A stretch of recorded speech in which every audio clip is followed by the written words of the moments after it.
Welcome to the Hometown Iowa podcast. This is our very first episode. And talking to Jake from Marathon Media, we said we should do a podcast that introduces people in the community, lets you know a little bit about them, what they do, in the hopes of a better educated community on what's going on. Today's episode is brought to you by Marathon Media. Marathon Media celebrates entrepreneurs and small businesses by partnering with and promoting local talent, artisans, and causes, because they believe that when our neighbors and families succeed, we all prosper. Every milestone in life deserves to be lovingly captured. Marathon Media is your one-stop shop for all of your media needs, whether that be photo, video, a website, a social media management. Visit their website at www.marathonmediacc.com or find them on Facebook and Instagram at Marathon Media CC. So we thought for the very first episode that we do, we'd start with the royalty of Charles City. So I'd like to introduce Mayor Dean Andrews. Thanks for joining our very first podcast. Yeah, this is great. I'm glad to be able to start it all off. Yeah, So that's great. Well, we hope to get other leaders in the community, but we wanted to start with you. So maybe just start by sharing a little bit about yourself, maybe your history and civic duty and your career, just so that people get to know you a little better. yeah, I came to Charles City in 1977, graduated from dental school at the University of Iowa, and local dentist Dr. John Heichthusen was looking for somebody to come in with him. He was getting closer to retirement time, so I came here to start my dental practice in 77, and so we've been here ever since. I retired from that position in 2017. Before I retired, I was on the city council for a while. I actually had 4 terms starting in 1994.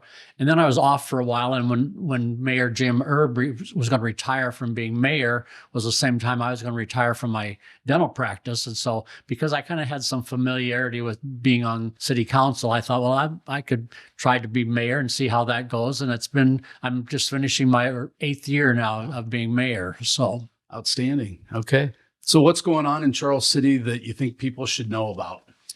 Well, one of the big things we're doing right now is we're in the process of hiring a new city administrator. Mm-hmm. People are probably aware that our former city administrator, Steve Deers, took a similar position in Clear Lake. He had been here for 11 years, which actually is quite a long time for a city administrator to be in a community, particularly our size. A lot of times they will, move on. But Steve did a great job for us. But he was, ready for a new opportunity and went to Clear Lake. So we're in the process of trying to hire a new city administrator. When I was on the council back in 94, we didn't have a city administrator. And that was one of the things that Mayor Jeff Sisson at the time, and then the council decided that this is too big of a job for, a layperson like myself to be the head of the city. There's a lot of things going on that, I would not have the expertise for. So we decided it was best to have a professional in that position. And so we started the position of city administrator, and we've had 4 city administrators, and that's been almost, 30 years. So we've been very successful. All 4 city administrators, they've been a little bit different, but each has been really good for our communities. We're hoping to find that good mix again this time. The applications are out right now. The deadline for applications is September 3rd. We're working with a consulting group out of Mason City that's kind of helping us with this search. And so we'll be doing then interviews in September and hopefully hiring somebody by the end of September. And then by the time they give notice to their community and get on board here, we're looking at probably sometime in November when we'll have a new city administrator. So it's a little bit more work for the people that are on board today. Yeah. We do have an interim city administrator that's helping us out some, but it'll be nice to get somebody back in that position again, because like I say, it's very important. They're the person who kind of takes care of the day-to-day things of the city, works with all department heads, make sure things are running smoothly in the city.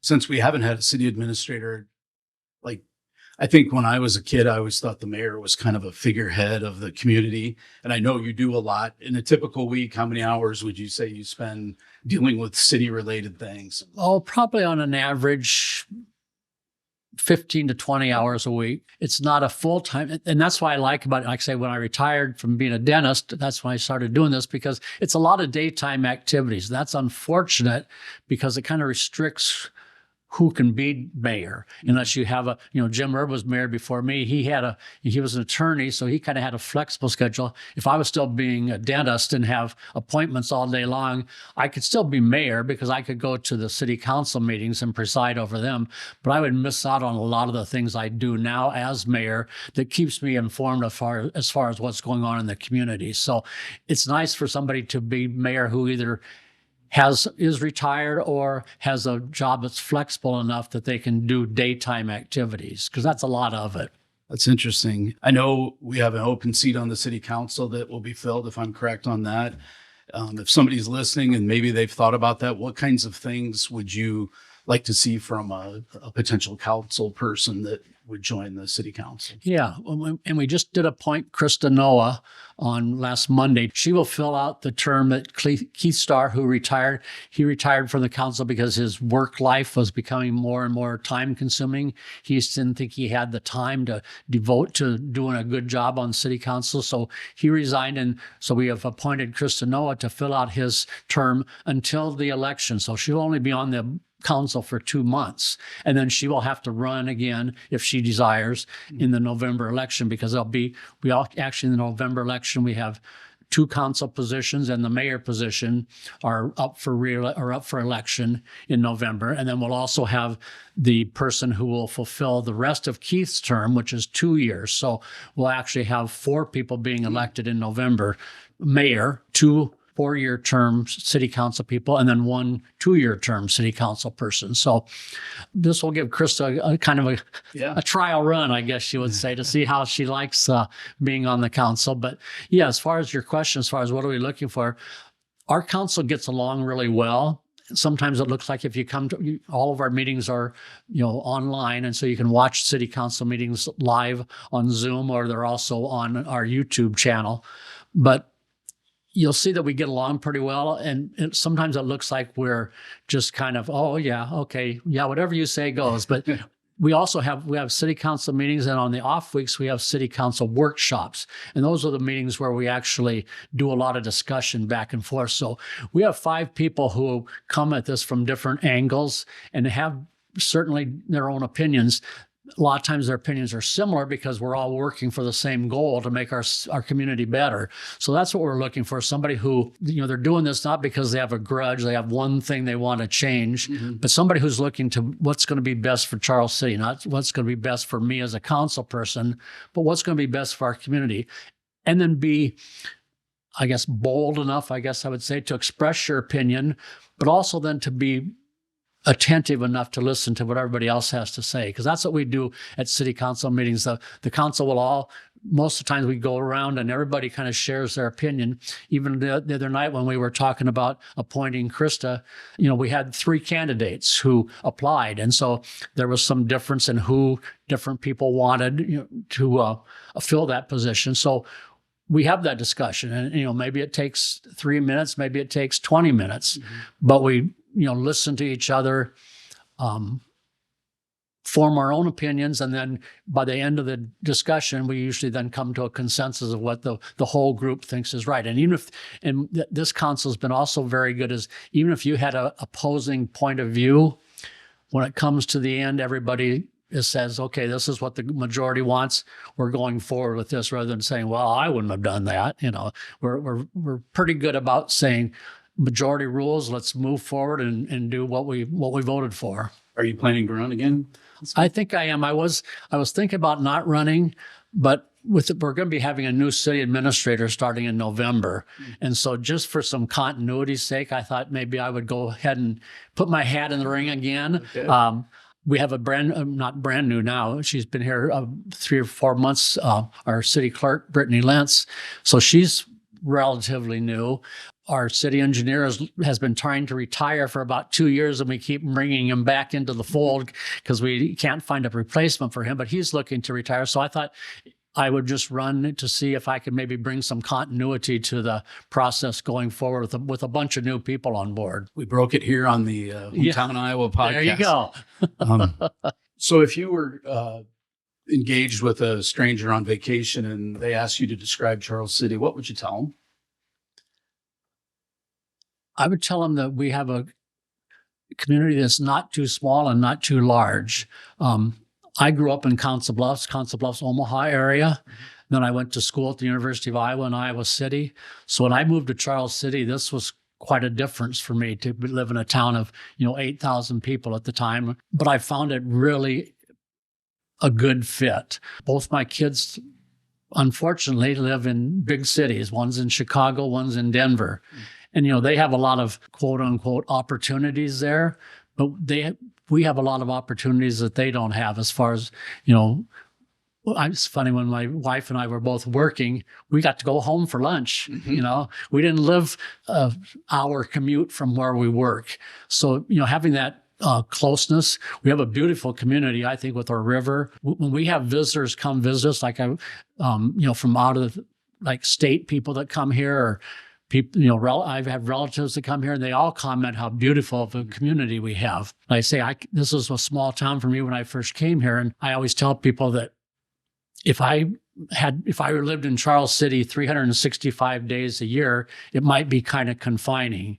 But we're close to Minneapolis. We're close to Des Moines. We're close to Omaha and Chicago and Kansas City. And so, we have those bigger city opportunities that you can go there for the weekend. And it's an easy trip to go there. And then you get to come back to Charles City and get out of the rat race of the bigger cities. So, yeah, like I say, I enjoy going to the big cities, and that because that's kind of where I grew up. But I also enjoy the things we have here that are much easier. I can be on city council and be the mayor. If I lived in Chicago, I probably wouldn't be the mayor of Chicago. But the fact that we all kind of work together, because my grandkids come here and visit, and I, say hi to this person, hi to this, and they say, Grandpa, do you know everybody in Charles City? And I said, no, I don't know everybody, but I know a lot of people in Charles City. That's nice too, because it forms a nice framework of people that that you can work with, and you can do things that are going to make your community better because you're all kind of in it together. One thing that most people in the community see frequently is the police station and City Hall. Is there anything noteworthy to update on that project? No, other than the fact it's going pretty well. Okay. We have meetings, twice a month with the contractor, with the architects, and then with some city staff. And so they kind of bring us up to date. Things are like I say, are pretty much on target right now as far as schedule. We did have a little bit of a bleep when we were starting to do some work underground. Mm-hmm. They found out, nobody knew this, but they found out that the city hall was built on sand, which doesn't sound very good. When it was built, the fill that was put in was a sand base. And so they went to do some trenchings and some different things. They were going to put in some footings, and they found that we can't put footings in this, as it's all sand. So we had a major change order, which we always hate change orders, but it was about $100,000. But the thing is when we did the budget for City Hall, we put about a $400,000 or $450,000 contingency in there as part of our plan. So when we borrowed the money, we borrowed or we were able to borrow that extra money. So it's not over budget. So we spent about $100,000 of that $400,000 contingency. But as Steve Deers, our former city administrator, said, most of the surprises are in the ground or above the ceiling. And so once you get those two things taken care of, you don't have as many surprises. And that's the point we're at now. We know what's underground. They're actually putting in some footings this week to kind of be the new entryway of the city hall. We've done all the ceiling removal and all that stuff. So hopefully we'll probably have some change orders going forward, but hopefully they're more the $2,000, $3,000 change orders rather than the $100,000 change order. So yeah, that being said, things are going well. We're, like I say, pretty much on budget because of that, and they're pretty much on time. So you should be seeing the outside wall that faces the library be going in here in the next few weeks. We had a meeting last week with the contractor, and they said they hope to have it enclosed in the next 6 to 8 weeks so they can be enclosed and then do a lot of indoor work during the winter time. And then the proposed finish date is probably in April of next year, April, May. So excellent. We're looking for it. It'll give us, the reason we did it, a lot of people say, well, why do we fix City Hall? It's a nice building, and it is a strong building. The problem is that the arches that were there along the walkway were starting to breakdown. And so we needed to do some major repair on those if we were going to continue. So we decided if we're going to do major repair, let's look at, should we be doing more repair or more things to City Hall rather than just repairing the arches. So in this day and age, when City Hall was built 60 years ago, security was not such a big deal as it is today. So a lot of the things we're doing down at City Hall will make it more secure for our staff, accessibility to all people of all abilities to get in and out of City Hall will be better. And just the usage of space will be so much better. We're going to create about an extra 6 to 8 feet the whole length of the building of extra indoor room with this new City Hall design. And so that'll be really nice to have a better flow inside the building also. The old City Hall looked pretty good, and it is a pretty solid building, but it just needed some changes to be up to the standards of what we have today. I would imagine that plays in when you're trying to hire a city administrator, when you have a nice building and the office in. So excellent. Well, thanks for that update. I was kind of thinking about interactions. We were kind of joking before we started about comments on the Charles City community chat, and everybody seems to be upset about something. How often do you citizens interact with you and say, "Oh, that's the mayor. I'm gonna give him." Maybe that doesn't happen, but if you had a funny story or maybe just share. Yeah, that would be one thing I would say I get less of than what I thought I might, especially and in my office. We have a part of our website where you can have citizen comment or citizen complaints, and most times they're just they're minor things like the snow plowed my driveway in today, or things like that are not really big issues. But sometimes we get things, and so those go to myself, the police chief, and the city administrator. And so it's nice to get those, because then you can respond to those and kind of try to fix things. Sometimes the response is, that's just the way it is. We can't do anything about it.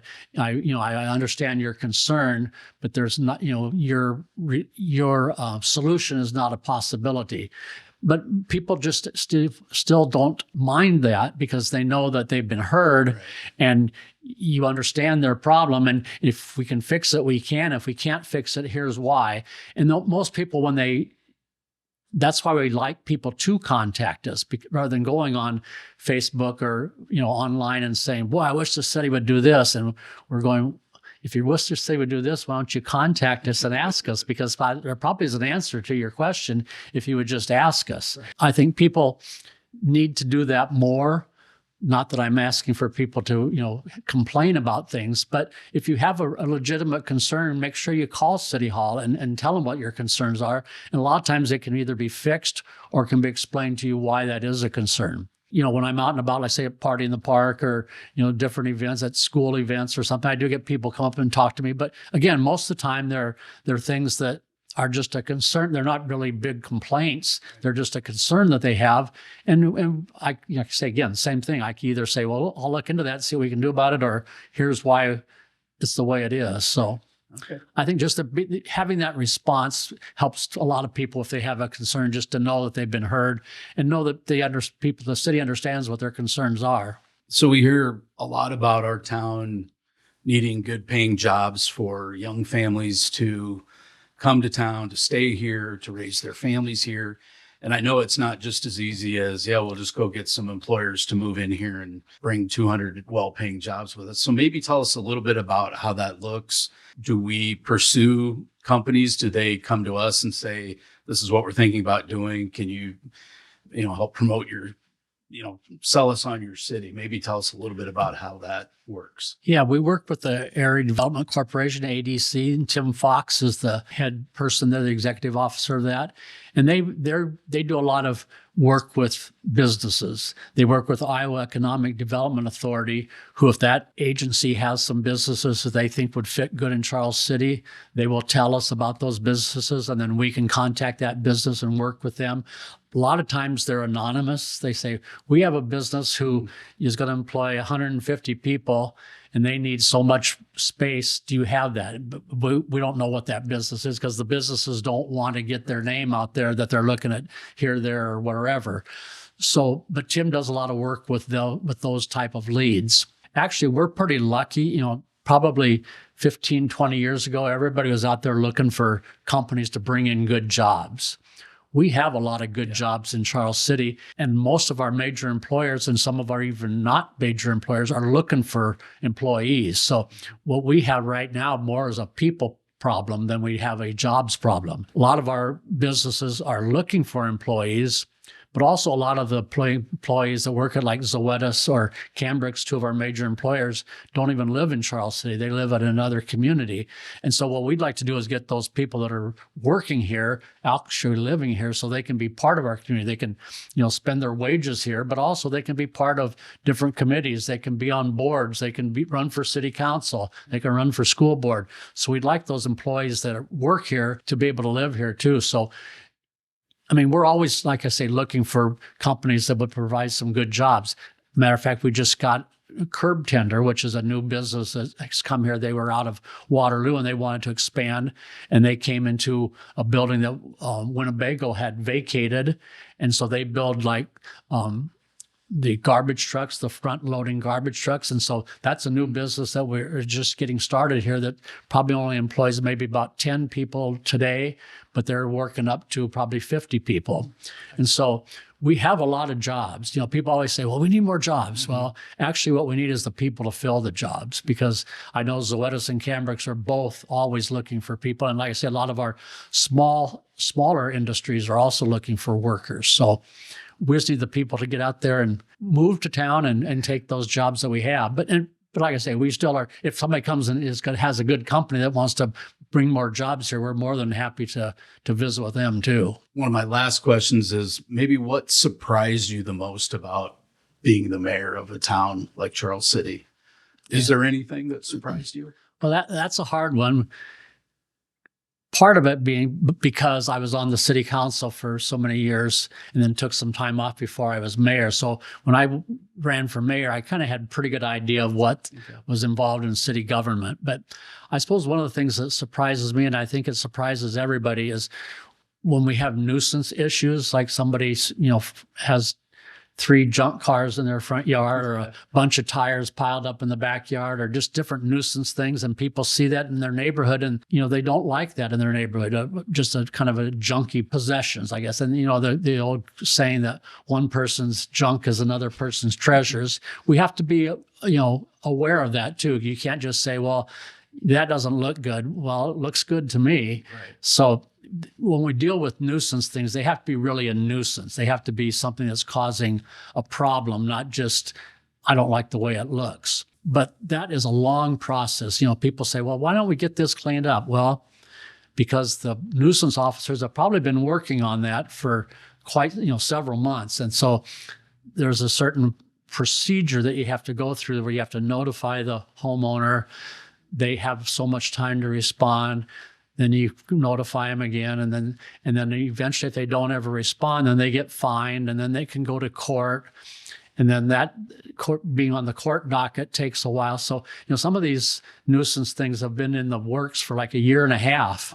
Nuisance officers and the police who are help with that get frustrated because people come up to us and say, why don't you fix that nuisance at so-and-so Avenue X or whatever. Right. I said, well, we've been working on that one for 8 months now. We're trying to fix it, but it's a long process. So that's one of the surprises, is how long it takes to enforce our nuisance codes, I guess I would say. Yeah. And again, not saying that, I think your place is ugly. Well, I think it's beautiful. Right. You can't enforce that. But if they've got a bunch of junk in their yard, or boarded up windows, or just, broken windows, holes in the roof, things like that, they need to take care of those.